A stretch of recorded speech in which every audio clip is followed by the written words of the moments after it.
فرعون ساری عمر اولاد پیدا کیوں نہ کر سکا؟ فرعون اپنی بیوی حضرت آسیہ سے پہلی رات صحبت پر قادر نہ ہوا۔ ہر رات جب فرعون اپنی بیوی آسیہ کے پاس جاتا تو حضرت جبرائیل ان دونوں کے درمیان ایک نورانی پردہ حائل کر دیتے، جس وجہ سے فرعون پر نیند کا غلبہ آ جاتا۔ ایک رات فرعون نے جبرائیل علیہ السلام کو بسم اللہ الرحمن الرحیم۔ ناظرین محترم، حضرت محمد صلی اللہ علیہ وسلم نے ایک دفعہ زمین پر 4 لکیریں کھینچی اور پاس بیٹھے صحابہ سے پوچھا، تم میں سے کوئی جانتا ہے کہ یہ کیا ہے؟ صحابہ نے عرض کی، اللہ اور اس کا رسول بہتر جانتے ہیں۔ تو رسول اللہ صلی اللہ علیہ وسلم نے فرمایا، یہ جنتی عورتوں میں سے سب سے زیادہ افضل 4 عورتیں ہیں۔ نمبر 1 خدیجہ بنت خویلد، فاطمہ بنت محمد، فرعون کی بیوی آسیہ اور عیسیٰ کی والدہ مریم بنت عمران۔ ناظرین گرامی، آج کی ویڈیو انہی 4 اہم خواتین میں سے ایک یعنی حضرت آسیہ زوجہ فرعون کے بارے میں ہے۔ ایسی بابرکات خاتون کے جن کا ذکر قرآن میں اللہ پاک نے یوں بیان فرمایا ہے، اور اللہ نے ان لوگوں کے لیے جو ایمان لائے ہیں زوجہ فرعون کی مثال بیان فرمائی ہے۔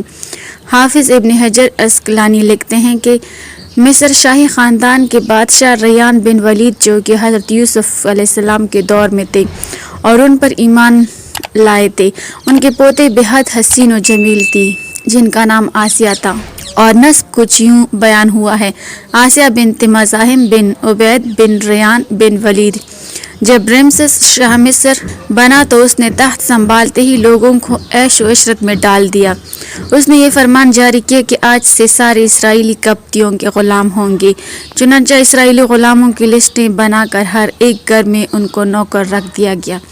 فرعون مصری لڑکیوں کا بے حد شوقین تھا۔ اس کے تخت شاہی پر بیٹھتے ہی اسرائیلیوں نے اپنی لڑکیوں کو گھروں سے باہر نکلنے پر پابندی عائد کر دی۔ فرعون نے بھی حضرت آسیہ علیہ السلام کے حسن کے چرچے سن رکھے تھے۔ ایک دن فرعون نے حضرت آسیہ کے سارے خاندان کو دعوت پر مدعو کیا اور وہیں پر ان کے والد سے حضرت آسیہ کا رشتہ مانگا۔ حضرت آسیہ کے والد نے انکار کیا تو اس نے دھمکی دی کہ تم سمیت تمہارے سارے خاندان کو اس محل سے باہر نہیں جانے دیا جائے گا، سب یہیں پر قتل کر دیے جاؤ گے اور تمہاری اولادیں بھی اسرائیلیوں کی طرح غلام بنا لی جائیں گی۔ یعنی بادشاہت کے زور پر حضرت آسیہ اور فرعون کی مصر کی شادی ہوئی۔ حضرت آسیہ تو شادی سے پہلے ہی فرعون کے ظلم و ستم کی داستانیں سن چکی تھی اور دل میں فرعون کے لیے نفرت بڑھ چکی تھی، لیکن اس شادی میں اللہ پاک کی رضا شامل تھی، کیونکہ اللہ کے پیغمبر حضرت موسیٰ علیہ السلام کو فرعون کے محل میں حضرت آسیہ کی ہی پرورش پانی تھی۔ حضرت آسیہ جو کہ حضرت یوسف علیہ السلام کی شریعت پر عمل پیرا تھی اور ایک خدا کو ماننے والی تھی۔ شادی کی پہلی رات جب فرعون کمرے میں داخل ہوا تو دیکھا کہ اس کی بیوی آسیہ اللہ کی عبادت میں کڑی ہیں۔ ناظرین گرامی، یہاں یہ بات بتاتے چلیں کہ حضرت آسیہ سے شادی کرنے تک فرعون نے خدائی کا دعویٰ نہیں کیا تھا۔ چونکہ فرعون حضرت آسیہ کی محبت میں گرفتار تھا تو وہ پہلے ہی رات سے حضرت آسیہ کے ناز نخرے برداشت کرنے لگا۔ اس نے حضرت آسیہ کی بات میں مداخلت نہ کی اور انتظار کرتے کرتے سو گیا۔ اس طرح اللہ پاک نے حضرت آسیہ کو فرعون کی صحبت سے محفوظ رکھا اور وہ آپ پر قادر نہ ہوا۔ بعض روایات تو اس طرح ملتی ہیں کہ جب بھی فرعون حضرت آسیہ کی خلوت گاہ میں داخل ہوتا تو حضرت جبرائیل علیہ السلام فرعون اور حضرت آسیہ کے درمیان پردہ حائل فرما دیتے، جس سے وہ ساری رات پرسکون سویا رہتا۔ کچھ کتابوں میں لکھا ہے کہ اللہ نے فرعون کو نامرد کر دیا تھا، جس وجہ سے وہ حضرت آسیہ سے صحبت ہی نہ کر سکا۔ ان سب کے باوجود فرعون اپنی بیوی حضرت آسیہ سے بے پناہ محبت کرتا تھا۔ بعض روایات میں فرعون کی ایک بیٹی کا ذکر بھی ملتا ہے، تو آپ کو بتاتے چلیں کہ وہ لڑکی انہوں نے کسی سے لے کر پالی تھی۔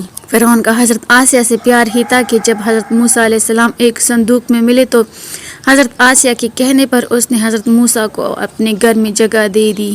حضرت آسیہ جو کہ کوئی اولاد ہی نہ تھی، اس لیے آپ نے حضرت موسیٰ علیہ السلام کو اپنا بیٹا بنا لیا اور فرعون سے کہنے لگی، یہ بچہ میری اور تیری آنکھوں کی ٹھنڈک ہے، اسے قتل نہ کرو۔ جیسے جیسے حضرت موسیٰ علیہ السلام پرورش پاتے رہے تو حضرت آسیہ آپ کی معجزات دیکھ دیکھ کر حیران ہوتی رہیں اور دل میں یہ جان لیا کہ یہ بچہ کوئی عام نہیں۔ ان کی توقعات کے عین مطابق جب حضرت موسیٰ علیہ السلام نے نبوت کا اعلان فرمایا تو حضرت آسیہ ان پر ایمان لے آئیں۔ لیکن اپنا ایمان لانا محل والوں سے چھپا رکھا۔ ان کے ایمان لانے کا واقعہ کچھ اس طرح ہے کہ ایک دن فرعون کے دربار میں ایک باندی کو لایا گیا۔ وہ حضرت موسیٰ علیہ السلام پر ایمان لے آئی تھی۔ فرعون نے اس باندی کے تینوں بچوں کو اس کے سامنے اور ایمان لے آئی تھی ابلتے ہوئے تیل میں ڈالنے کا حکم دیا، اور ساتھ ہی اس باندی سے کہا اب بھی وقت ہے، مجھے اپنا خدا بنا لے۔ لیکن وہ باندی کا ایمان بہت پختہ تھا۔ خیر اس باندی کے سامنے اس عورت کے تینوں بچوں نے ابلتے ہوئے تیل میں جان دے دی۔ اس کے بعد فرعون نے اس باندی کو بھی تیل میں ڈالنے کا حکم جاری کیا۔ حضرت آسیہ علیہ السلام نے یہ منظر دیکھا کہ اس عورت اور بچوں کی روح ایک نورانی جرمٹ میں آسمان پر لے جائی گئی، تو انہیں یقین ہو گیا کہ حضرت موسیٰ علیہ السلام اللہ کے سچے پیغمبر ہیں اور ان کا دین بھی سچا ہے۔ قصہ فرعون روز بروز پرآشوب ہوتا گیا اور حضرت آسیہ نے فرعون سے کنارہ کشی اختیار کر لی۔ حضرت موسیٰ علیہ السلام کا دفاع کرتی رہی۔ حضرت موسیٰ علیہ السلام کے چاہنے والے فرعون کے سپاہیوں کے ہاتھوں ظلم و ستم کی بینڈ چڑھنے لگے اور انہیں بے دردی کے ساتھ قتل کیا جانے لگا، یہاں تک کہ فرعون نے حضرت موسیٰ علیہ السلام پر ایمان لانے والے ایک شخص سے، جسے قرآن کریم نے مومن آل فرعون کے نام سے یاد کیا ہے، بڑی ہی بے دردی سے قتل کیا، جس کے بعد حضرت آسیہ کے صبر کا پیمانہ چلک اٹھا اور کل کلا فرعون کی مخالفت کرنے لگی۔ فرعون کو جب علم ہوا کہ اس کی بیوی بھی موسیٰ علیہ السلام کے خدا پر ایمان لے آئی ہے، تو فرعون میں غیظ و غضب کی آگ بھڑک اٹھی۔ پہلے تو اس نے اپنی بیوی کو اکیلے میں سمجھایا کہ اگر میری بیوی ہی مجھے خدا ماننے سے انکار کرے گی تو پھر بہت سے لوگ سرکشی کریں گے، لیکن حضرت آسیہ نہ مانی، بلکہ فرعون ان کو بھی دعوت حق کی تبلیغ کی اور کہا کہ اللہ پاک سے معافی مانگ کر موسیٰ علیہ السلام پر ایمان لے آؤ۔ بہت سی راتیں اسی طرح جھگڑوں میں گزر گئیں۔ جب محل فرعون میں یہ باتیں ہونے لگیں کہ فرعون کی لاڈلی بیوی ہونے کی وجہ سے آسیہ کو کوئی سزا نہیں دی جا رہی، تو فرعون غصے میں آ گیا۔ اس نے سب سے پہلے مار پیٹ شروع کی اور خود اپنی پاک بیوی کو سزائیں دینے لگا۔ وہ حضرت آسیہ علیہ السلام کو پورا دن تپتی ریت پر ننگے پاؤں کھڑا رکھتا اور رات کو ان کے پیروں کے زخموں پر خود نمک لگاتا۔ اس طرح کئی دن گزر گئے۔ جب فرعون کو یہ یقین ہو گیا کہ اب حضرت آسیہ کو وہ حضرت موسیٰ علیہ السلام کے دین سے نہیں ہٹا سکتا، تو اس نے اپنی بیوی کو سخت سزا دینے کا فیصلہ کیا۔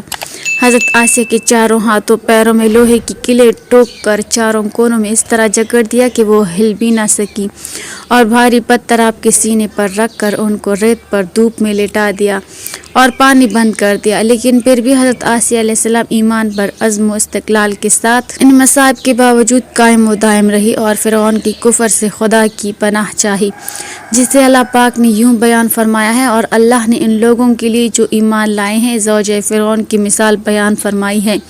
جب اس نے عرض کیا اے میرے رب، تو میرے لیے جنت میں اپنے پاس ایک گھر بنا دے اور مجھ کو فرعون اور اس کے عامل بد سے نجات دے دے اور مجھے ظالم قوم سے بھی بچا لے۔ ایک روایت تو یہ ہے کہ فرعون نے حضرت آسیہ کی کال بھی اتروا دی اور پھر ان پر چٹان کو گرا دیا۔ اللہ اکبر۔ لیکن زیادہ تر مفسرین یہ روایت کرتے ہیں کہ جب حضرت آسیہ کے ہاتھ اور پاؤں میں کیلے ٹوک کر ان کو باندھا گیا تو ان کی روح پرواز کر گئی تھی۔ آپ کا مزار پر انوار مصر میں ہی واقع ہے۔ ناظرین گرامی، حضرت آسیہ کا اپنے ایمان پر قائم رہنا آج کے تمام مسلمانوں کے لیے مشعل راہ ہے۔ خاص طور پر خواتین کے لیے یہ درس ہے کہ عورت کے اندر بھی اتنی طاقت موجود ہوتی ہے کہ وہ ہر طرح کے ظلم و ستم کے آگے پہاڑ بن سکتی ہے۔ اللہ پاک سے دعا ہے کہ وہ ہم سب کی بے حساب مغفرت فرمائے، ہمیں نیک بندوں کی راہ پر چلنے کی توفیق دے، ہمیں نبی کریم صلی اللہ علیہ وسلم اور ان کی پاک آل سے بے پناہ محبت عطا فرمائے، آمین۔ ناظرین، کمنٹ باکس میں اللہ تعالیٰ کی 99 ناموں میں سے ایک نام ضرور ٹائپ کریں۔